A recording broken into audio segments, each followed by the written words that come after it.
Uulitin ko lang, as a content creator, pag lumaki na yung followers natin, kung gusto mo magtayo ng isang negosyo, at least may idea ka na, at least may kakilala ka ng tao na mapagtatanungan kung itong business mo bang tatayo ay okay, na pwede na lang masuggest dahil gagamitin mo yung mga natutunan mo sa kanila. Okay. Late na tayong nakagawa ng video, kaya ngayon, isa-share ko sa inyo.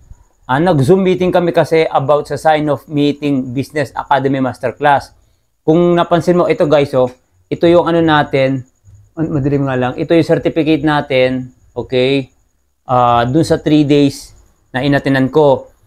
Tapos, ngayon yung pinaka last day nung Zoom meeting namin, kaya sobrang dami kong natutunan about dun sa business, sa financial, kung paano mo patakbuhin ang isang negosyo o kumpanya o maliit o malaki man yan, which is sinabi ko na yon before sa mga dati kong video. Kaya ipapakita ko sa inyo yung Zoom meeting namin, okay? Ayan guys, yung Zoom meeting namin, okay? Tapos ako yan, katatapos, ayan, Robin, ayan, ako yan. So gusto ko lang i-share sa'yo kasi kaya hindi tayo nakagawa ng video. Nag-umpisa kami ng before 5 at tayo o 5 until matapos 8 PM. So, ngayon, kumain lang konti tapos gawa na ako ng video para ma-share ko sa inyo. Okay? So, ayan, makikita mo sign off. Ayan guys, sign off. Ayan, sign off. Gusto kong i-share sa inyo to guys para ma-inspire kayo sa mga aspiring entrepreneurs, businessman na gustong matuto sa business, na kahit anong business ang gusto nung itayo para magkaroon kayo ng idea. Okay? Kasi guys, ito yung magpapagrow sa'yo kung wala ka pang idea sa isang business, okay? Tapos guys, nakikita mo to na in-unbox ko dati yung sign-off book, Retire Rich and Early from C. Fairing. Ayan guys, si Sir Mix, siya yung gumawa niyan nung sign-off book na yan, okay? So, yung kumpanya nila guys, Sign Off Corporation. So, yung ano niya, yung nagtuturo sa mga mahilig sa business, kahit ano pang business mo yan, pwede kanyang i-assist. Kasi guys, from operation, human resource, finance, sales and marketing, yun ang mga matututunan mo pag nag-attend ka, dyan sa ituturo niyang yan.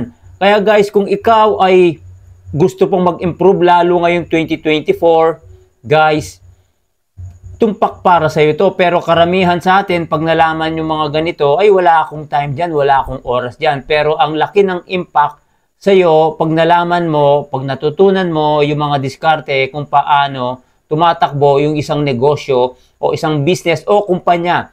So, napakaganda nito guys, okay?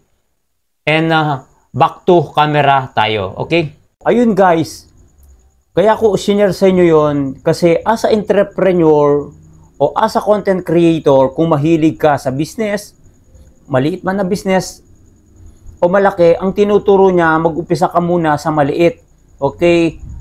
So, kung gusto mong matuto, uulitin ko lang sa isang negosyo, guys, napaka ganda ng mga tinuturo niya. Kasi ako guys, before, may business na kami. Nagtayo na ako ng parang sari-sari store, iba-iba yung paninda.